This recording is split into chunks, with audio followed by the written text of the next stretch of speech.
कभी सोचा है कि रेत और किलों की भूमि राजस्थान आखिर बनी कैसे? ये कोई एक दिन की कहानी नहीं है। ये तो एक जबरदस्त पहेली को सुलझाने जैसा था, जिसमें दर्जनों रियासतों को एक एक टुकड़े की तरह जोड़कर वो आधुनिक राज्य बनाया गया जिसे आज हम सब जानते हैं। जरा सोचिए, दर्जनों आजाद रियासतें, सबकी अपनी पहचान, अपने राजा, अपनी फौज, इन सबको एक साथ एक झंडे के नीचे लाना ये कैसे मुमकिन हुआ होगा? ये सिर्फ नक्शे पर लकीरें खींचना नहीं था। इसके लिए चाहिए थी गजब की राजनीतिक सूझबूझ, बहुत सारी बातचीत और एक साझे भविष्य का सपना। और इस पूरी कहानी का जो ब्लूप्रिंट है वो छिपा है कुछ ऐसे ही ऐतिहासिक दस्तावेजों में। इन्हीं में हमें मिलती हैं उन बैठकों की, उन समझौतों की झलकियां जिन्होंने राजस्थान की तकदीर को एक नया मोड़ दिया। तो चलिए इन सुरागों को जोड़कर इस पहेली को सुलझाते हैं। इस सफर में हम देखेंगे कि कैसे बिखरे हुए टुकड़े एक साथ आए। हम पहले संघ से शुरू करेंगे, फिर वृहत्तर राजस्थान के बनने की कहानी जानेंगे और देखेंगे कि कैसे आखिरी टुकड़ों के जुड़ने से एक नए राज्य का जन्म हुआ। ये एक कमाल का ऐतिहासिक सफर होने वाला है। साल था 1947।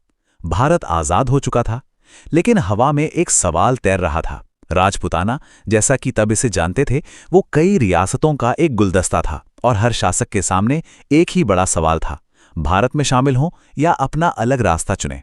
राजस्थान का भविष्य दांव पर लगा था। अच्छा, ये रियासत आखिर थी क्या? इसे ऐसे समझिए कि हर रियासत अपने आप में एक छोटा मोटा देश था, जिसका अपना राजा था। कहने को तो वो ब्रिटिश राज के अधीन थे, पर उनके अपने कानून थे, अपने टैक्स वसूलने के तरीके थे, अपने रिवाज थे। ये सब पहेली के वो टुकड़े थे जो अपनी अपनी मर्जी के मालिक थे। इन्हें एक साथ लाना कोई बच्चों का खेल नहीं था। और तभी सीन में आता है भारतीय स्वतंत्रता अधिनियम। इसने तो पूरा खेल ही बदल दिया। इस कानून ने शासकों को 3 रास्ते दिखाए, या तो भारत में शामिल हो जाओ, या नए नए बने पाकिस्तान में, या फिर आजाद रहो। फैसला बहुत बड़ा था, क्योंकि उनके एक फैसले पर न सिर्फ उनकी रियासत बल्कि पूरे देश का भविष्य टिका था। ये एक नज़र है उस पूरे सफर पर जिसमें लगभग 10 साल लगे, 1946 की शुरुआती बातों से लेकर 1956 में राजस्थान के बनने तक। ये कहानी है जिद की और एक बड़े विजन की। चलिए अब हर पड़ाव को थोड़ा और करीब से देखते हैं। तो कहानी शुरू होती है पहले कदम से। छोटे छोटे राज्य हिम्मत करके एक दूसरे का हाथ थामना शुरू करते हैं। यह दौर बहुत नाजुक था, जहां विश्वास बनाना सबसे जरूरी था। यहीं से एक बड़े संघ की नींव पड़नी शुरू हुई। पर रास्ता आसान बिल्कुल नहीं था। हर राजा के अपने इरादे थे। जैसे जोधपुर के शासक हनवंत सिंह को ही लीजिए। एक वक्त था जब वो पाकिस्तान में शामिल होने के बारे में सोच रहे थे। सोचकर देखिए, अगर ऐसा हो जाता तो आज भारत का नक्शा कितना अलग होता। दाव बहुत ऊंचा लगा था। और फिर इस कहानी में एंट्री होती है सरदार वल्लभ भाई पटेल की, भारत के लौह पुरुष। वो एक ऐसे लीडर थे जो बातचीत करना भी जानते थे और जरूरत पड़ने पर सख्त फैसले लेना भी। उन्होंने अपनी राजनीतिक समझ से इन सभी अलग अलग आवाजों को एक सुर में पिरोया, एक अखंड भारत। वो सच में वो गोंद थे जिसने इस पहेली को बिखरने से बचाया। अब मैदान में उतरते हैं बड़े खिलाड़ी। जयपुर, जोधपुर, बीकानेर, जैसलमेर, ये वो बड़ी और ताकतवर रियासतें थीं जिनके आने से ही तस्वीर बदल सकती थी। यही वो दौर था जब वृहत्तर राजस्थान का सपना सच होता हुआ दिखाई देने लगा। लेकिन एक और पेंच था। 4 राज्यों का एक मत्स्य संघ तो पहले ही बन चुका था। अब सवाल यह था कि उसे इस बड़े संघ में कैसे शामिल किया जाए। ये एक ऐसी गुत्थी थी जिसे सुलझाने के लिए एक स्मार्ट हल की जरूरत थी। तो ये पहेली कैसे सुलझी? और जवाब मिला शंकर राव देव समिति से। इस समिति को ये काम सौंपा गया कि वो इस मसले को समझें और एक रास्ता सुझाएं, और उन्हीं के सिफारिशों ने इस गांठ को खोला और वृहत्तर राजस्थान के बनने का रास्ता साफ कर दिया। लीजिए, पहेली का एक और टुकड़ा अपनी सही जगह पर आ गया। अब हम सफर के आखिरी दौर में हैं। पहेली के आखिरी लेकिन बहुत जरूरी टुकड़े अपनी जगह पर लग रहे हैं। यही वो आखिरी फेरबदल थे जिन्होंने राजस्थान को वो शक्ल दी जिसे हम आज पहचानते हैं। तस्वीर अब बस पूरी होने ही वाली थी। और ये है वो तारीख जिसे इतिहास में दर्ज होना था। 1 नवंबर 1956। ये वो दिन था जब सालों की मेहनत, बातचीत और कोशिशों के बाद एकीकृत राजस्थान का सपना हकीकत बन गया। नक्शा अब पूरा हो चुका था। इस आखिरी चरण में सिरोही की खूबसूरत आबू और दिलवाड़ा तहसीलें, मध्य प्रदेश का सुनील टप्पा इलाका और सबसे अहम केंद्र शासित प्रदेश अजमेर मेरवाड़ा राजस्थान का हिस्सा बने। इन आखिरी टुकड़ों के साथ पहेली पूरी हो गई। और इस तरह लगभग 10 साल की जद्दोजहद के बाद एक नए राज्य ने जन्म लिया। पहेली तो सुलझ गई, लेकिन ये अंत नहीं था, बल्कि एक नई शुरुआत थी। एकीकृत राजस्थान के लिए असली सफर तो अब शुरू होना था। अब सवाल उठता है कि इस पूरे काम में खर्च कितना आया। तो सोर्स के मुताबिक ये करीब 324 लाख रुपए था। उस जमाने के हिसाब से ये एक बहुत बड़ी रकम थी, जो बताती है कि ये काम कितना बड़ा और कितना मुश्किल था। ये सिर्फ राजनीतिक फैसले नहीं थे, ये एक बहुत बड़ा प्रशासनिक मिशन था। और शायद सबसे बड़ा बदलाव ये था, 1956 के बाद राज्य का मुखिया कोई राजा या राजप्रमुख नहीं रहा, बल्कि एक संवैधानिक राज्यपाल बना। ये सिर्फ एक पद का नाम बदलना नहीं था, ये राजशाही से लोकतंत्र की तरफ एक बहुत बड़ा कदम था। ये परंपरा से प्रगति का सफर था। राज्य बनने के बाद उसे चलाने के लिए एक मजबूत ढांचे की जरूरत थी। इसीलिए नए राजस्थान को 26 जिलों में बांटा गया। ये इसलिए जरूरी था ताकि सरकार और प्रशासन हर कोने में, हर नागरिक तक पहुंच सकें। ये नए राजस्थान की बुनियाद रखी जा रही थी। तो राजस्थान के बनने की पहेली तो सुलझ गई, लेकिन कहते हैं ना, हर जवाब अपने साथ एक नया सवाल लेकर आता है। एक राज्य के तौर पर राजस्थान के सामने अब नई चुनौतियां क्या थी? वो अपनी शानदार विरासत को सहेजते हुए एक मॉडर्न पहचान कैसे बनाएगा? ये वो कहानी है जो आज भी लिखी जा रही है। नमस्कार, चलिए आज इतिहास की एक बहुत ही दिलचस्प पहेली को सुलझाते हैं कि कैसे राजपूताना की दर्जनों रियासतें एकजुट होकर आज का आधुनिक राज्य राजस्थान बनी। ये कहानी है एकीकरण की, दूरदर्शिता की और एक नए राज्य के जन्म की। तो सवाल यही है कि आखिर ये किया कैसे गया? मतलब सोचिए जरा, दर्जनों अलग अलग प्राचीन राज्य और उन सब को मिलाकर एक आधुनिक स्टेट बनाना, ये अपने आप में एक बहुत बड़ी राजनीतिक और प्रशासनिक पहेली थी, जिसे भारत के नए राष्ट्र निर्माताओं को सुलझाना था। चलिए इस पहेली के टुकड़ों को एक एक करके जोड़ते हैं।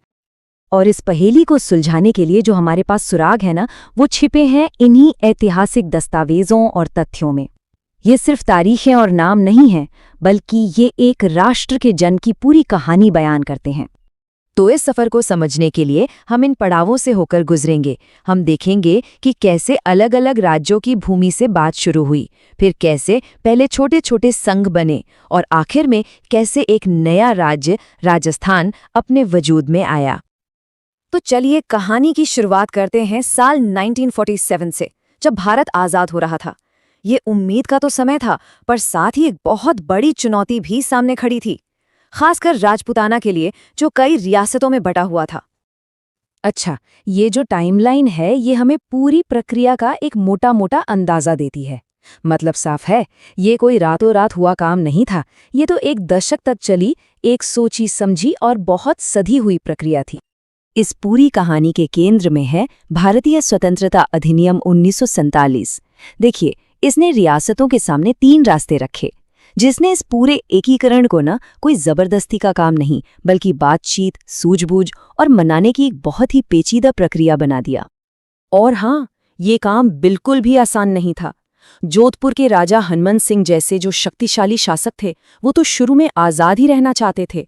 अब उन्हें भारत में शामिल होने के लिए मनाना अपने आप में एक बहुत बड़ी कूटनीतिक चुनौती थी। एक दिलचस्प बात यह भी है कि एकता का ये जो आइडिया था, वो सिर्फ दिल्ली से नहीं आया था। आज़ादी से पहले ही जून 1946 में मेवाड़ के महाराणा ने एक राजस्थान यूनियन बनाने की कोशिश की थी। इससे पता चलता है कि जमीनी स्तर पर भी एकीकरण की एक इच्छा तो थी। तो अब चलते हैं उस दौर में जब ये प्रक्रिया कागजों से निकलकर असल में जमीन पर उतरनी शुरू हुई। और रणनीति ये थी कि पहले छोटे छोटे रीजनल ग्रुप्स बनाए जाएं। और इसका एक बहुत अच्छा उदाहरण था मत्स्य संघ का बनना। ये समझिए कि राजस्थान की बड़ी पहेली को सुलझाने की तरफ ये पहला ठोस कदम था, जहां कई छोटी रियासतों को मिलाकर एक प्रशासनिक इकाई बना दी गई। तो छोटे संघ तो बन गए, अब आया अगला और शायद सबसे जरूरी पड़ाव, इन संघों को मिलाकर एक बड़ी इकाई बनाना, जिसे नाम दिया गया बृहत्तर राजस्थान। लेकिन यहाँ एक बड़ा पेचीदा सवाल खड़ा होता है। मत्स्य संघ का बृहत्तर राजस्थान में विलय ये एक बड़ा मोड़ था, पर इस पर आखिर सहमति बनी कैसे? फैसला किस आधार पर लिया गया जब इतने मतभेद थे? तो जवाब छिपा है इसी एक नाम में, शंकर राव देव समिति। जी हाँ, यही वो समिति थी जिसकी सिफारिशों ने लोगों की राय और जमीनी हकीकत को देखते हुए मत्स्य संघ के विलय का रास्ता साफ कर दिया। और हाँ, जब भी रियासतों के एकीकरण की बात होती है तो एक नाम को हम नजरअंदाज कर ही नहीं सकते, सरदार वल्लभ भाई पटेल। वो इस पूरे राष्ट्रीय प्रोजेक्ट के पीछे की सबसे बड़ी ताकत थे, इसके मुख्य वास्तुकार थे। चलिए अब कहानी के आखिरी चरण पर पहुंचते हैं। बृहत्तर राजस्थान का ढांचा तो तैयार था, पर पहेली को पूरा करने के लिए अभी भी कुछ आखिरी टुकड़े जोड़ने बाकी थे। और ये काम ना बड़ी बारीकी से किया गया है। लावा जैसी छोटी छोटी जागीरों से लेकर आबू, दिलवाड़ा और रणनीतिक तौर पर बेहद जरूरी अजमेर, मेरवाड़ा जैसे इलाकों को बड़ी सावधानी से किया गया, और तब जाके राजस्थान का आज का नक्शा तैयार हुआ। और इन सभी विलय और समझौतों के बाद कहानी अपने सबसे शानदार मोड़ पर आ पहुंचती है, एक नए, एक विशाल राज्य का जन्म। और वो ऐतिहासिक तारीख थी 1 नवंबर 1956। इसी दिन राजस्थान की ये पहेली आधिकारिक तौर पर सुलझ गई और राज्य अपने आज के स्वरूप में दुनिया के सामने आया। लेकिन ये सिर्फ नक्शे पर लकीरें खींचना नहीं था, ये एक बहुत बड़ा राजनीतिक बदलाव था। राजशाही का दौर अब खत्म हो रहा था। मतलब अब राज्य का मुखिया राज प्रमुख नहीं, जो पूर्व शासकों को सम्मान देने के लिए बनाई गई एक उपाधि थी, बल्कि एक संवैधानिक राज्यपाल था, जो एक नए लोकतांत्रिक भारत का असली प्रतीक है। और इस नए राज्य का प्रशासनिक पैमाना भी देखिए। उस समय नवगठित राजस्थान में कुल 26 जिले थे, जो आज के इस विशाल प्रदेश की नींव बने। और जाहिर है, इतने बड़े काम को हकीकत में बदलने के लिए एक बड़ा खर्चा भी आया। अकेले आखिरी चरण का जो अनुमानित सालाना खर्च था, वो था 324 लाख रुपए, जो उस जमाने में एक बहुत बड़ी रकम थी। तो राजस्थान की पहेली तो सुलझ गई, एक विशाल राज्य बन गया। पर जैसा कि हमेशा होता है, एक कहानी का अंत एक नई कहानी की शुरुआत भी होता है। अब सोचने वाली बात यह है कि इस नए एकीकृत राजस्थान के सामने अगली चुनौतियां क्या थीं? अलग अलग रियासतों की संस्कृतियों को एक पहचान देना, पूरे इलाके का आर्थिक विकास करना, या फिर एक नई राजनीतिक पहचान